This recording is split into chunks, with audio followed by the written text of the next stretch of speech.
I'm endlessly fascinated and curious about the world around us, about business, about politics, about the arts, about culture, developments, social issues, and the people. Most importantly, about the people that are shaping our future.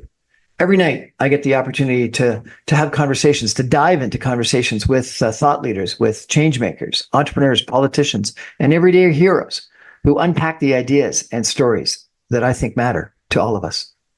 What's the future of our economy? What's the future of our country?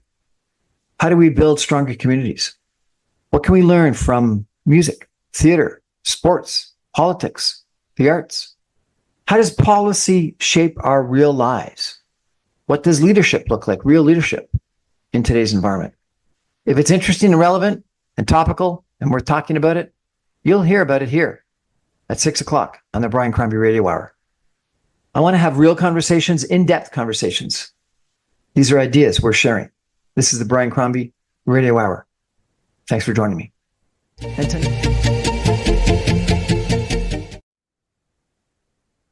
Good evening, everyone, and welcome to the Brian Crombie Radio Hour. I've got two dynamos, two dynamite ladies to introduce you to tonight, and they're networkers, and they've really got this belief that now, as we get ready for the fall, as we think about all the challenges in this world, is the time for people to network. Jennifer Beale and Sarah, oh my gosh, I always pronounce your name wrong. Makhomet? Makhomet. Makhomet. Jennifer Beale and Sarah Makhomet, two dynamos in the Toronto entrepreneurial community that run a big summer networking event coming up in a week's time, and a bunch of groups, and really think that we've all got to start thinking about getting together in community networking. Jennifer, why are you doing this? Why now? Yeah, well, networking is always important. You know, your network really is the most important thing to your success. I think right now, particularly, we stand at an incredible moment in history. Like, we have seen so much upset in this world this year alone with, the geopolitics for sure, and the shakeup from that, and also AI emerging in a really large way. And so Sarah and I see it as we're standing at a crossroads right now. Like, which way are we going to go? Because as far as we can tell, nobody really knows the way forward. And I don't think that this is a time just for politicians and capitalists and the people who are creating AI and all the decision makers we typically go to. I think this is a moment for entrepreneurs to stand and take a stand forward and decide, hey, what do we want to do? What kind of future do we want to create? And take an active role in that. And so there are some people who are, standing back, putting their head in the sand and saying, look, I'm just going to wait and see, I'm just going to forget that this is going on and carry on and do my own life. And we see that there's other people that are like, let me just wait and see what happens, and then I'll start taking a stand. And Sarah and I, we don't believe that we need to wait. And we certainly don't want to stick our head in the sands and pretend this isn't going on. We see an important role for entrepreneurs to take a stand forward, to start creating the future that we want, as entrepreneurs can, because we are creative, we think. And so the importance of a network is none of us can do this alone. And there's nobody coming to rescue us. There is nobody who knows the way in all of this. And so we're gathering people together intentionally, entrepreneurs who are creative thinkers, who are like, yeah, let's go create the future together. Sarah, how are you going to do this? How are you doing this? Yeah, so Jennifer mentioned, so we do beautiful dinners that we do on a monthly basis, and we invite entrepreneurs to the table and showcase a little bit what we are all about. And then afterwards, we have our networking events that are also monthly and groups. And the experience kind of came, it's a combination of me being part of YPO, Young Enterprise Organization, for over 10 years, and then part of Harvard Business School executive program, and learning and growing and seeing what works and what does not work and what is missing in the space. And so this is new, innovative. It's where people can connect from the heart and people can make the right decisions. They can grow, and then they can certainly make the money they desire and build the businesses and do the deals through connections, through networking, and through relationships. We're not doing the pitching. I don't think that really works. It's a very different way of doing business. And so that's what we are about. And we're grateful for the people who are coming and joining us and being a part of it. Oh, come on. So in the world of internet and AI and social media and Zoom and all these virtual things, getting together for dinners actually matters? That would be correct. Seriously?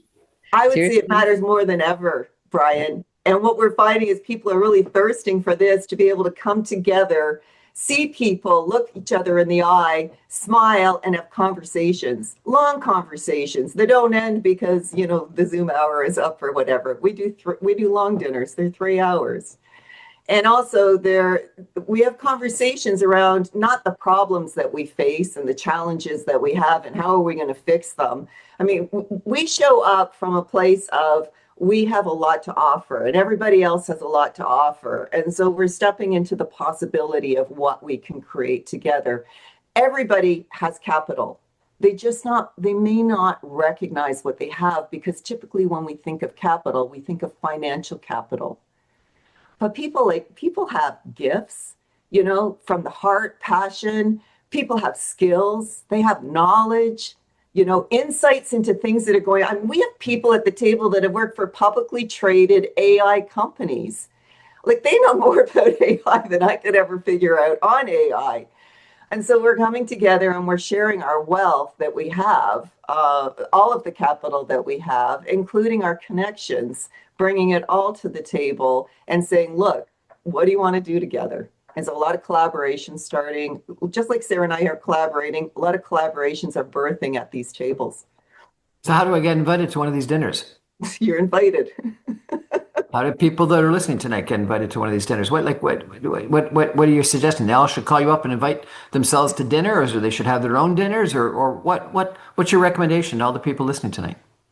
Well, one of the things that's really important is that people are invited. So we don't use marketing language. We just use invitation.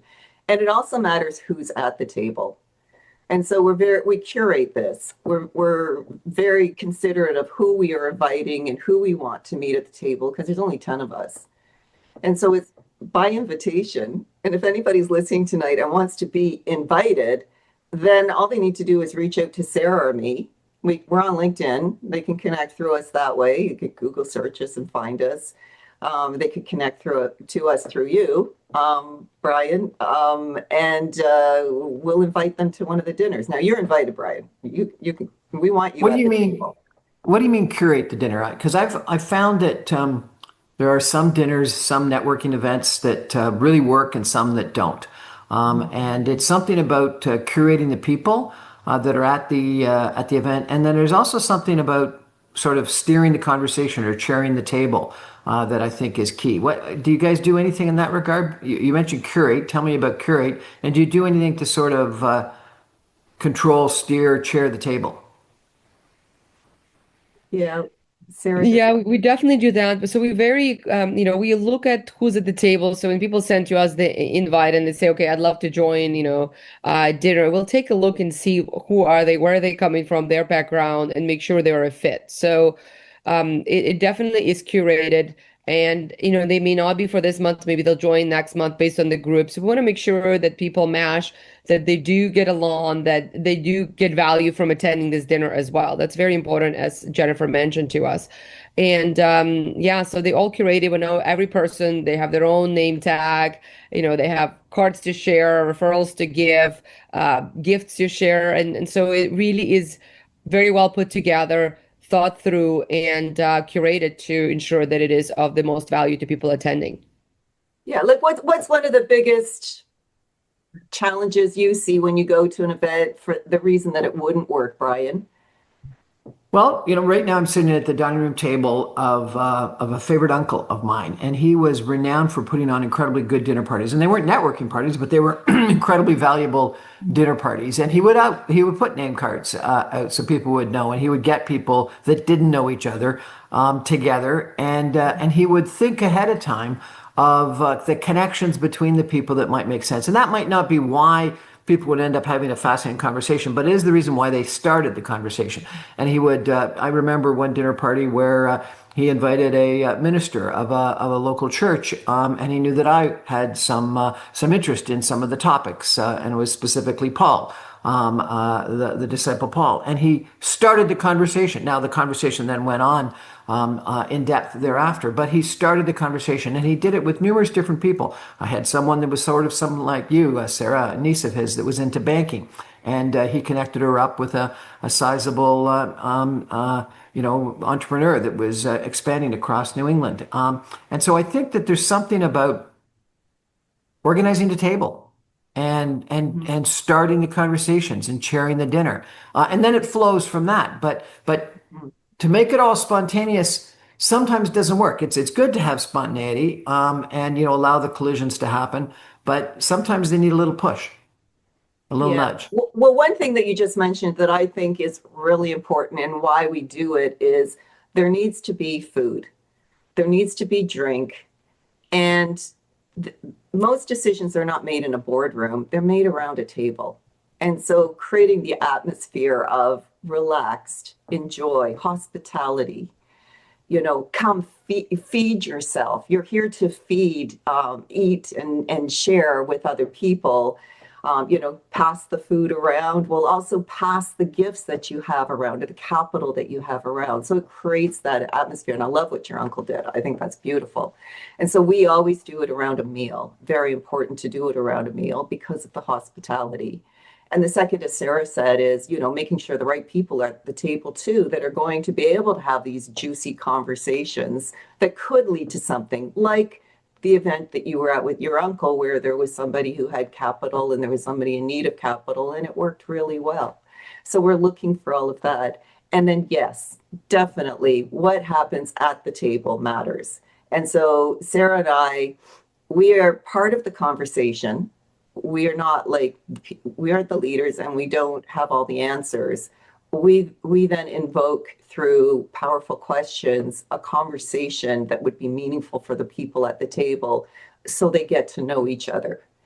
And so what we do is, rather than have people coming and pitching what they do and telling people all about what they do and the needs that they have and the problems that they have, instead, we ask powerful questions that allow people to, one, share their gifts. What did you bring that you can share? Last week I had some people over for dinner. They brought me a whole bag full of stuff as well. Meanwhile, I'm like, I want to feed them. And they came and they brought a gift, right? Well, when we go somewhere, when we go to these dinners, what are you bringing? What do you have that you can share? And that puts people in an entirely different mindset for having a conversation with people. And then what comes out of that is the possibilities of, look, this is where we stand right now. What kind of future do you want? And when people are, one, feeling generous and connecting with other people over food, the ideas just start to pop through that interaction. Well, I've always been a long believer that there's more deals done in coffee shops than in the boardrooms on the top floor. And I think there's something about when you're in the boardroom on the top floor of a building, you come with an agenda. You come with a bunch of demands. But when you're on the main floor in the coffee shop, you're just chatting, you're just talking, and you get to know who the real person is. You get to know if they have kids, you get to know if they're married, you get to know if they like to travel, you get to know what their wants and desires and dreams are. Maybe not over a coffee, maybe you need a whole meal for that, as you say, but you get to know the real person. And I think to get deals done, to get real partnerships made, to get real collaboration, you got to get to know who the real person is. We're going to take a break for some messages and come back in just 2 minutes with Sarah and Jennifer talking about their summer event that's coming up, about these dinners, and I think take a step back and really understand what networking is all about and how critically important it is. Stay with us, everyone. Back in 2 minutes.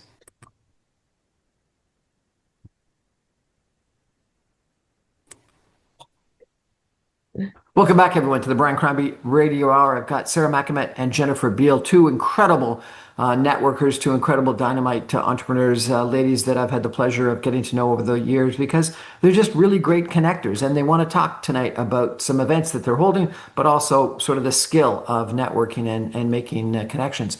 Jennifer, you've got a history of these incredible summer events. And a lot of people in the summer don't think about sort of networking and making connections. And you've been very successful in having these events. I've been privileged to speak at some of them. Tell me what you're doing this summer. Yeah, well, what we're doing is different. Sarah and I have teamed up, and we're actually we're going to do an experience for people to come in like we do at the dinners. Well, we're going to have the experience in the afternoon with people. I'm really leaning in hard with Peter Block's work in community, and he states in the book that all change happens in small groups. So although there will be 60 people, they will be meeting in small groups, which will be guided through great questions. And so it's from 3 o'clock until 7, and people will meet at 3. We will put people into groups to have great conversations in the afternoon with other entrepreneurs, and they can discuss what they have to share, and they can discuss what it is that they're working on, what kind of project, and then start to see the connections amongst what people have and what they're working on, and what they have and what other people are working on, and make some deep connections with other people that can lead somewhere after the event. And then we'll break, we'll have some dinner and drinks and stuff. And when is this, and where is it, and how does one get invited? Yeah, this is Wednesday, August the 13th, and we are in Etobicoke near the Queensway and Kipling at a private venue. And so people can get details at summernetworkingevent.com. So it's online at summernetworkingevent.com. And that's where all the details are. People can register to attend.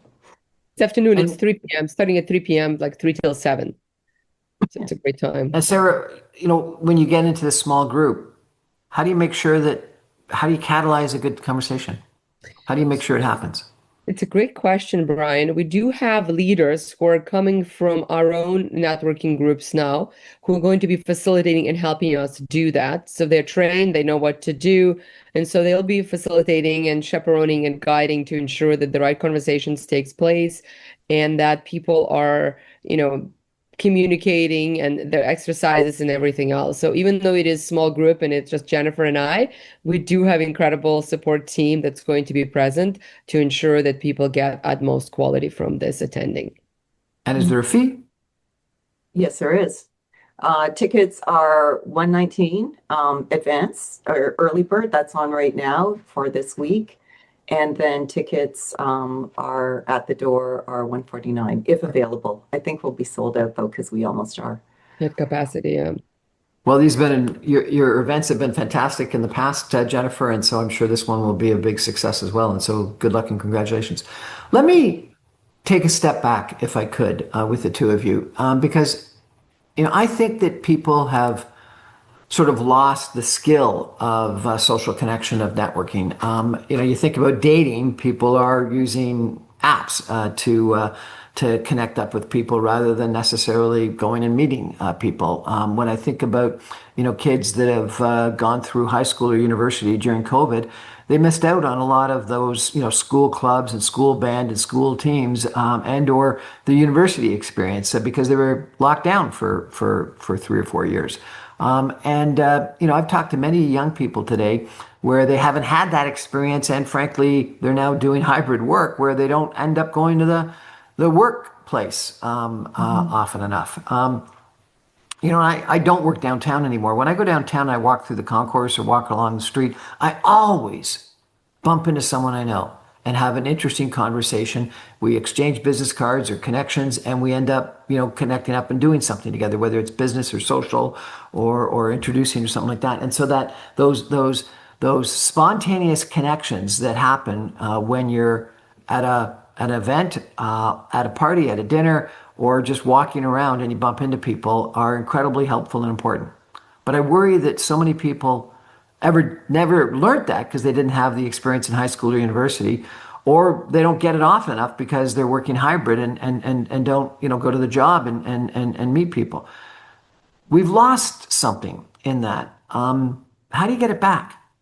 Well, first, what did we lose is we've lost connection with each other. I think that's great that you can walk and bump into people. How good does that feel wherever you go? You're meeting people that you know and you trust. And so when people don't have that, when people are in this place of disconnection, it is a real problem for them. In fact, the neuroscientists are saying all of our ills, all of our ails are coming from disconnection. Right from our health down to the how safe our community is, to how well we do in our careers, to how well a business actually does. I can't remember the stat, but it's like hundreds of billions of dollars are being lost every year in business because people are disconnected, and the implications of being disconnected and what that does to people. The UN has declared it to be a global crisis, this disconnection, just right up there with climate change, like everything else, that it's a global crisis. They're saying disconnection is loneliness and what it's leading to. And so I'm with you, and so is Sarah. We are totally with you on this concern for people being disconnected, because it doesn't lead to health, doesn't lead to people leading well, successful, enriching lives. Hence why we are doing what we're doing is to gather people. And the answer is to gather people. And so networking is really important. And we have like tech, we have so much tech. We are hyper connected in this world. I mean, how many people are on LinkedIn just alone? And yet people can feel disconnected from that. And in that disconnection, people can start treating people differently than they would if they were in person with them. So I'm not saying that we have to just be in person. I think the social media has an important place. We need to get back connecting with people. And that's where you find mentorship. That is where you're going to find insights into how to do different things. And that's where the opportunities lie, with people. And so this whole idea, just reach out and pitch people who hardly know you or don't know you, is not working very well. And I think if you look at the dating sites, for example, what you see is people are meeting online and they're having great conversations. But as soon as somebody wants to meet the other person, all of a sudden the other person disappears. This is quite common. Well, interesting, Brian, this is actually starting to show up in business with people, meeting people through whatever online platform that they can, even getting to a point where they're delivering proposals, and then all of a sudden they disappear. Quite common. Where does this not happen? It doesn't happen when you're meeting in the coffee shop. It doesn't meet when you're meeting people live in person. People show up, and then you give them a proposal and they say yes and they say no. And so we're losing ourselves with each other, and we need to find ourselves together again to, well, Sarah and I believe, to step into this future and be successful. Sarah, how do you do this? You've even before you joined up with Jennifer, you've been an incredibly good connector with people. How do you do that? How do you actually go and connect with people? Like it's a skill, is it not? I think, Brian, you're absolutely correct. It is a skill. And I find for me, I have a natural curiosity for people. Like I'm an immigrant myself. And so I'm interested in other people's stories. Like you said, deals happen when you connect with a human being, when you see somebody's heart. Where do you come from? Who are you? Are you married? Do you have kids? What drives you? What's your why? Like it's to me, it just I have that incredible natural curiosity for human beings, and I'm always like, how can I contribute? How can I help you? Who else can I connect you with? And so I think that if you don't have that as a like a natural maybe gift curiosity, you can learn. You can put an effort. I would tell you an example is my 9-year-old son. We were just on the trip for a few days in the East Coast, and we were talking about the importance of connecting with people. And he plays AAA hockey, and I said, one day you're going to be in a leadership position. Maybe, you're going to win a Stanley Cup for Maple Leafs. Who knows? But I said, you gotta be curious about people. You gotta motivate your team. You gotta notice, when people are down or up. And he was like, oh, mom. So then we get into, so this is an amazing story. So then we get from the airport, get in the cab and coming back home. And we're just sitting, we're tired. And my son goes to a driver, says, oh, where are you from? And he starts a conversation. And this gentleman says, well, I'm from Pakistan. And he says to him, oh, that's very nice. And he's like, have you been there for a long time? He's like, 20 years. And he's like, oh, you've been doing this for 20 years. And the gentleman's like, yes, I've been doing this for 20 years. And he was like, wow, did you study anything in Pakistan? Like, he asked all these questions. And this gentleman says, as a matter of fact, I'm actually an engineer back home. And I was like, well, of course, not a surprise. But my son's like, Brendan's like, oh, you're an engineer driving a taxi cab? Like, in his head, it doesn't compute yet. And he's like, yeah, I'm very grateful I came to this beautiful country, but it's hard to transition and get a job in your profession. And then he's like, do you have kids? And the man goes on and says, well, yes, I do have two sons, and one of them at your university just finished engineering. And the reason why he did so well engineering, because I'm an engineer and I actually chaperone him and help him for 4 years. And he's now a computer scientist and engineer and all that stuff. And so it was amazing just to watch. And I just sat quietly. And then we got off, and I paid. And he says, oh my God, like what a beautiful boy you're raising. Like he was so curious. He's like the best in 20 years, 9-year-old who just asked me all these questions as an adult. But I really go out of my way to instill that in him, the importance of, and then, we get, and there's somebody else and he says, oh, how was your day? And it's a long weekend. And are you enjoying a long weekend? And I was like admiring him. It's like, and I'm doing a great job with him. I'm being intentional about it. And it's like wearing off on him. And he's being intentional about asking people and having the natural curiosity, not just for hockey, athletics, science, and math, because that's what he loves. He's natural at it, but like having interest in human beings. That's a great story. I got to tell you, I worked for Jim Pattison for a couple of years out in Vancouver. And Jim Pattison, as you may know, was at least when I worked for him, he was a 9 billion billionaire. So he was a pretty successful entrepreneur and completely self-made. And we would go on what we called as regional quarterly divisional trips. And we'd travel across North America as a management team to meet with our different subsidiaries and go through business results. And we would get in a van, and or when we were walking around a shopping plaza or walking around a plant floor, Jimmy would do the same thing your son did. He would ask tons of questions. And so many business people will get into a taxi or a car or a limo or a van and just get on their phone and sit back and never converse with the regular people in life. And Jimmy would always sit up front. And he'd start asking the guy questions. And he'd ask them about him, and he'd ask them about their life, and he'd ask them about the family.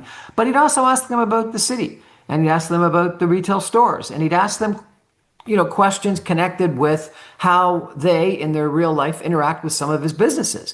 And he would get an incredible amount of knowledge. He would, we own grocery stores, and he'd go into a grocery store and he'd talk to a cash register lady or man, and he'd ask them about, cleanliness and how management treats them, and about the customers, and about the traffic, and about this thing and that thing. Jim Pattison was curious about people, and he got an incredible wealth of information by just asking questions. And so, you know what? You can tell your son that he's just like Jim Pattison, a 9 billion billionaire. Well, that's fantastic. I will definitely let him know that, Brian. Thank you. We're going to take a break for some messages and come back with Jennifer Beale and Sarah Makhomet in just 2 minutes. Stay with us, everyone. Back in 2. You did a great job.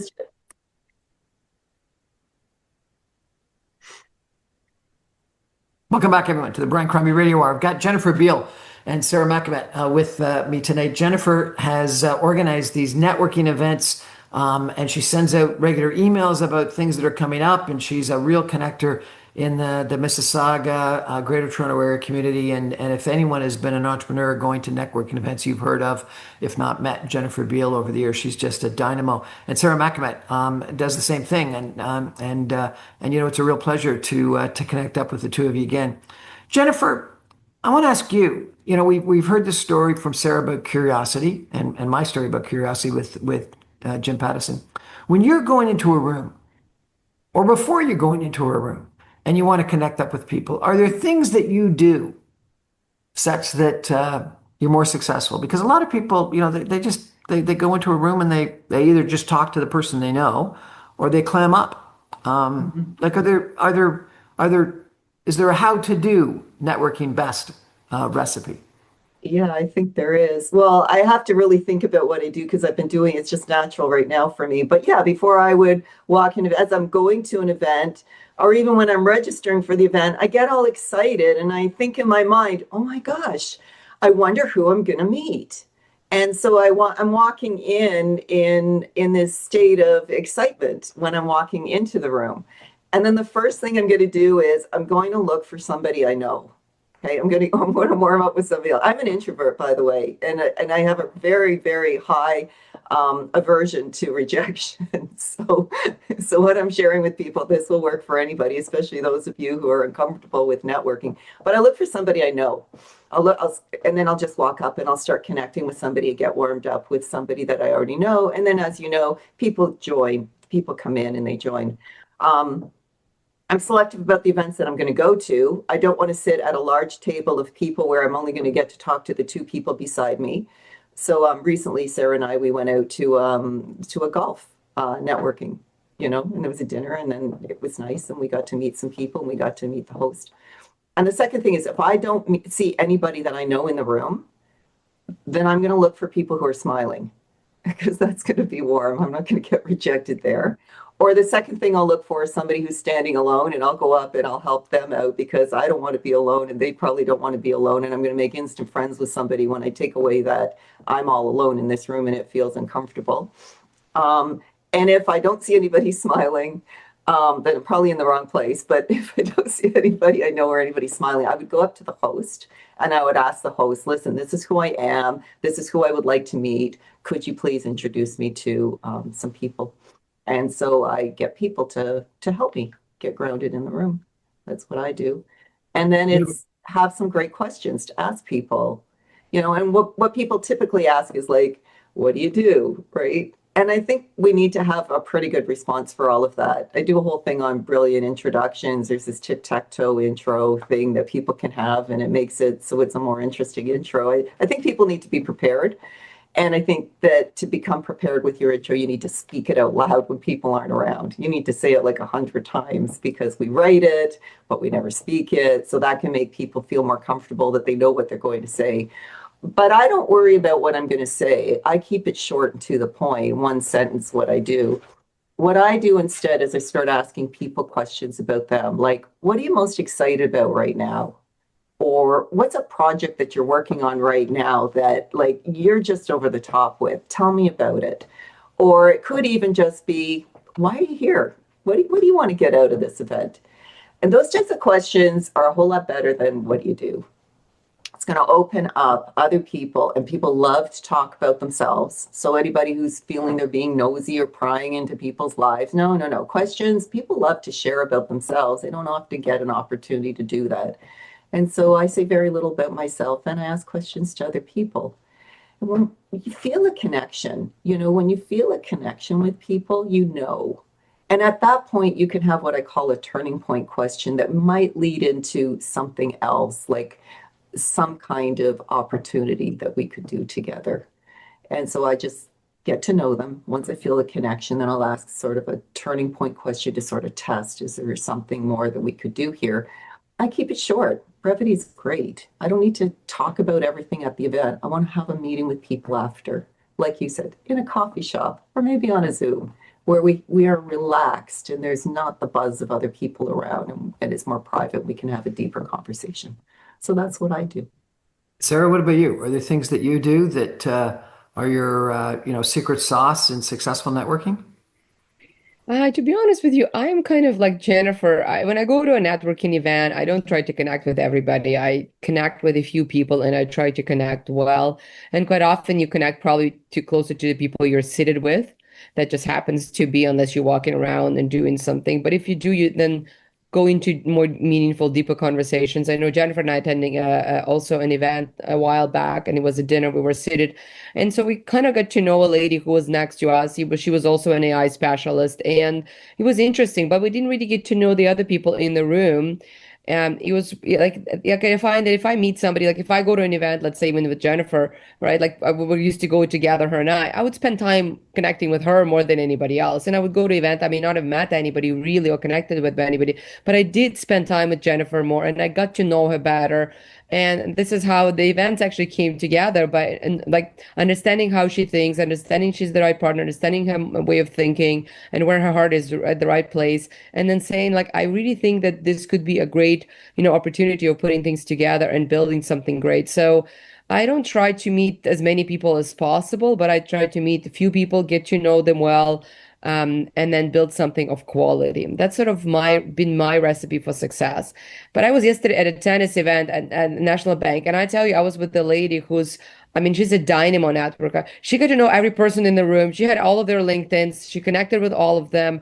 And I was actually watching tennis a bit, connected with the people who invited me more, had a few people who were there visiting and all of that stuff. But she was incredible at just getting to know everybody. And that's her goal. She goes into an event and she just says hello and says, "What do you do?" And, wants to hear from them.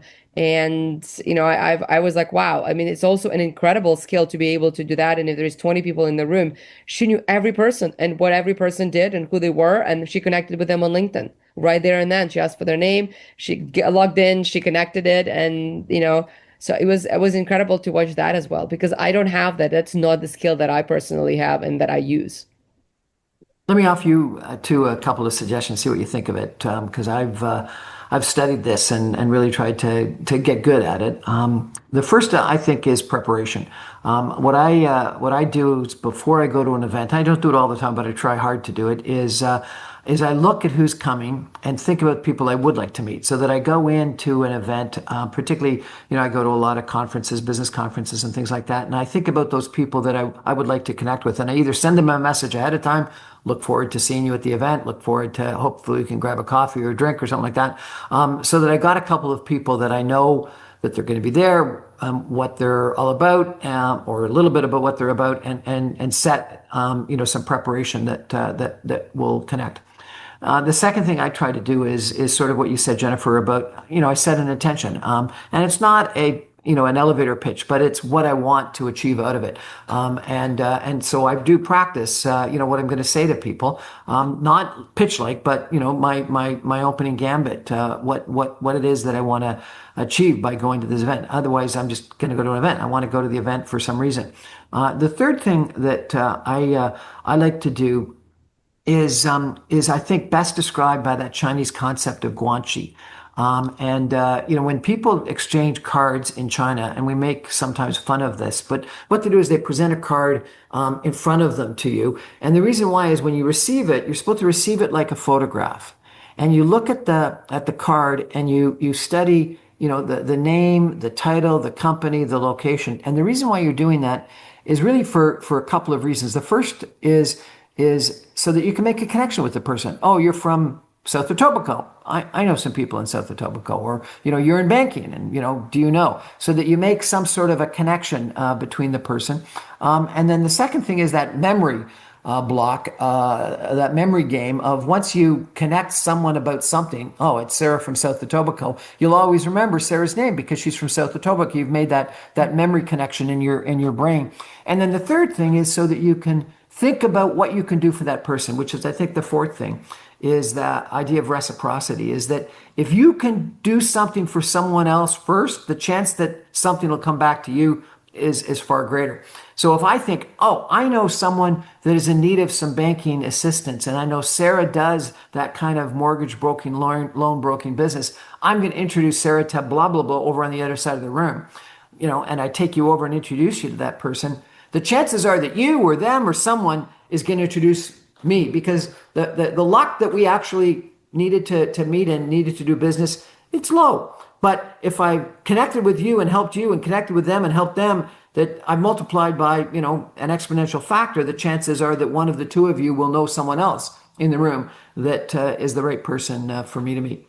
And then, I think, that old line about God gave us 2 ears and one mouth, so we would listen more often than we talk. And I was corrected at one speech that I made, I think it was at one of your events, Jennifer, where someone came up to me after I said that and said, yeah, but in addition, Brian, he gave us a mouth that can shut up and close and ears that can never close. And so therefore, not only are we supposed to listen twice as much as we're talking, but we're supposed to close our mouth sometime and really listen. And so therefore, listen hard, I think is the key. And I guess the last thing I would suggest is follow up. And so I think it's great that the person that you knew, Sarah, had connected them up on LinkedIn right away. But I think it's, 24, 48 hours later, it's follow up. And, pleasure meeting you. Love your business, this is what we can do together, or I'm looking forward to a 10-year event, or, it was great to hear about your son's success in hockey.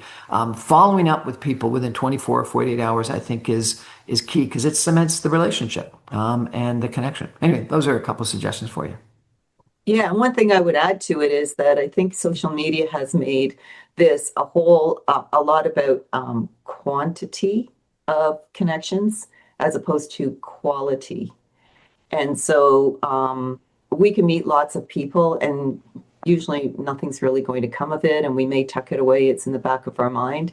But going in and having around us a network of people consistently, it could change, per quarter or per project, but like 10 to 20 people that have our back, and we have their back, and really building deep relationships with those people.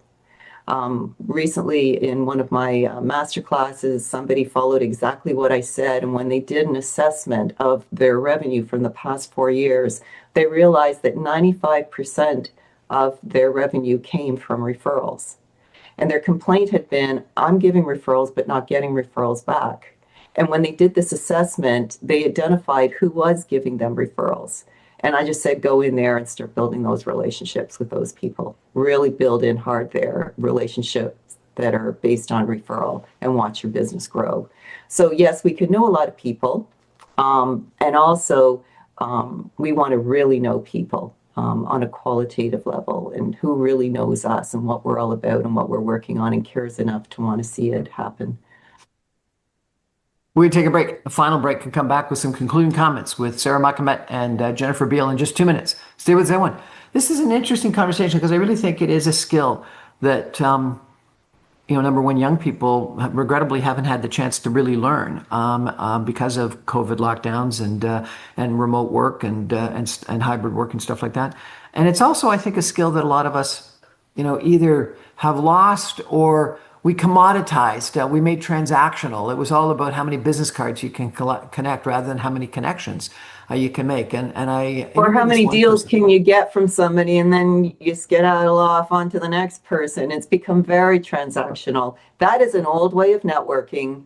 And the new is, what you're saying is, what can I give to this person? Can I take them across the room? What can I share? Which is what we're doing at our dinners. Come, what do you have to share? And we start from that place, not from the neediness.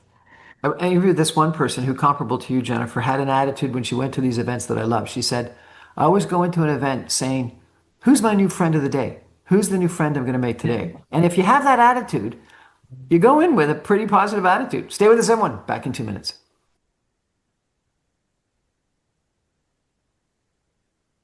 Welcome back, everyone, to the Brian Crombie Radio Hour. It's a real pleasure of mine to have Sarah Makhomet and Jennifer Beale with us tonight, talking about networking, about the importance of making social connections, the importance of helping other people first before you expect them to help you, about how this is really a sort of a lost art, and that Jennifer and Sarah are experts at it and can really assist us. And, I think it's really important. I think that we're going to be changing a lot of business as we go through this trade war. And Jennifer started off a conversation talking about the geopolitical situation. Things are going to change, and we're going to have to become a lot more innovative and a lot more flexible and a lot more adaptive. And some of us, when we go through turmoil, as Jennifer said, put our heads in the sand and wait till it passes, and other people get really nervous and don't do anything. I do think that now's the time to actually branch out and think about those new opportunities, those new connections, those new friends that can help us in the future. Jennifer, you've got this big event coming up next week. What's the date? Where is it? How do people go? Yeah, so Sarah and I are hosting a afternoon from 3 to 7 p.m. on Wednesday, August the 13th. This is in Etobicoke near the Queensway and Kipling in West Toronto area. And what's going to happen is we're going to give people an experience of networking, like what we've been talking about here today, where you come in and there's generosity at the table, hospitality at the table, and where people have an opportunity to be able to share the projects that they're working on and see the assets other people have that could connect in and support theirs and make genuine connections that are going to go somewhere. We're going to support everybody in making sure that there is follow-up in this event so that things actually have traction and start to go. And is it okay if I show people, give people the details on a slide? For sure. Right now I can do that. Okay. Yep. So here's Sarah, here's a QR code that people can scan if you're watching this online. It's Wednesday, August 13th. And if you're listening right now, the address, the URL to find the details is summernetworkingevent.com. So it's summernetworkingevent.com.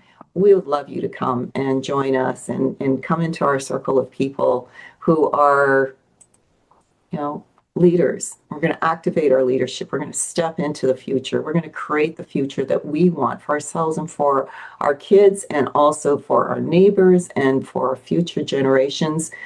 We are part of the future, and we're going to do it together in our circles and our networking. Sarah, are you excited about this event? We're very excited, Brian, about this event and really looking forward to it and planning it and organizing it and preparing for it. And I think it's going to be a fantastic event. So we're really looking forward to, bringing the right energy and the right people at the event. Ladies, thank you so much for joining me tonight and telling us about this event. I really appreciate it. I think that, whether you go to the event or not, and I think, Jennifer's events are fantastic, and so I'd highly recommend going. But whether you go to the event or not, I think that Sarah and Jennifer have talked tonight about a bunch of skills, of traits, whether it's curiosity, as Sarah talked about her son and that incredibly great story of that, and or just the attitude that Jennifer's got about making connections and how those connections are so critically important to getting through life, to getting successful businesses. I think that these ladies have, I think, correctly identified a skill that I think is it's vitally important for us to have if we want to be successful in life, in entrepreneurship, in business, and in our jobs. So thank you, ladies. I appreciate you joining us. Thank you, Brian, for having us. That's our show for tonight, everybody. Thank you for joining us. I remind you, I'm on every Monday through Friday at 6 o'clock on 960 AM. You can stream me online at www.saga960am.ca. All my podcasts and videos go up on my website, briancrombie.com, as soon as the radio show goes to air. And I post on YouTube, my YouTube channel, on social media, on LinkedIn, on Facebook, on Instagram, on Speakeasy, on SoundCloud, on Audible, anywhere, Apple, anywhere you can get podcasts, because I want to connect with you. Thanks. Good night, everybody.